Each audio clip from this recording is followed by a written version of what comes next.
నమస్తే అండి. అందరికీ నచ్చేలా సాఫ్ట్గా టేస్టీగా ఉండే గులాబ్ జామ్ రెసిపీ చూద్దాం. మీకు నచ్చిన ఏదైనా బ్రాండ్ గులాబ్ జామ్ మిక్స్ని తీసుకోండి. ఒకసారి అంతా బాగా కలపండి.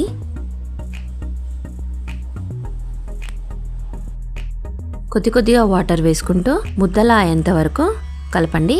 బాగా ప్రెస్ చేస్తూ కలపకూడదు. బాగా గట్టిగా ప్రెస్ చేస్తూ కలపడం వల్ల మనకు గులాబ్ జామ్ అనేది గట్టిగా వస్తుంది. మూత పెట్టి 15 నిమిషాల పాటు నాననివ్వండి. నానిన తర్వాత చిన్న ముద్దలా తీసుకొని బాగా ప్రెస్ చేస్తూ రౌండ్ బాల్లా చేసుకోండి. మీరు గులాబ్ జామ్ చేసేటప్పుడే బాగా ప్రెస్ చేస్తూ రౌండ్గా చేసుకోండి. పగులు అనేవి ఉండకూడదు. ఏదైనా ప్లేట్ తీసుకొని నెయ్యి రాసి కొంచెం పిండి ముద్దను ఉంచి వీడియోలో చూపించిన విధంగా ఇలా రౌండ్గా చేయండి. ఇలా కూడా చాలా సాఫ్ట్గా వస్తాయి. అన్నీ చేసుకున్న తర్వాత స్టవ్ పై కడాయి పెట్టుకొని ఆయిల్ హీట్ అయ్యాక గులాబ్ జాములు వేసి వేయించండి. మీడియం టు లో ఫ్లేమ్ అడ్జస్ట్ చేసుకుంటూ మంచి కలర్లోకి వచ్చేంత వరకు వేయించండి. ఒక సైడ్ వేగిన తర్వాత ఇంకొక సైడ్కి టర్న్ చేస్తూ మంచి గోల్డెన్ కలర్ వచ్చేంత వరకు వేయించండి. వేయించిన తర్వాత తీసి ప్లేట్లో వేసుకోండి. చక్కెర పాకం కోసం 1.5 కప్పుల చక్కెర వేసుకోండి. 2 కప్పుల వాటర్ వేసుకోండి.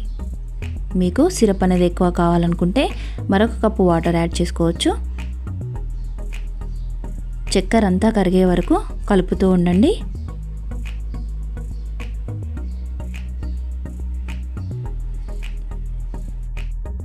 మనకు లైట్ తీగ పాకంలా రావాలి.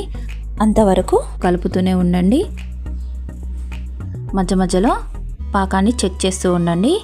పాకం వచ్చిన తర్వాత పాకంలో సగం స్పూన్ వరకు ఇలాచీ పౌడర్, కొద్దిగా కుంకుమ పువ్వు వేయండి. కుంకుమ పువ్వు వేయడం వల్ల కలర్ బాగుంటుంది, అలాగే స్మెల్ కూడా బాగుంటుంది.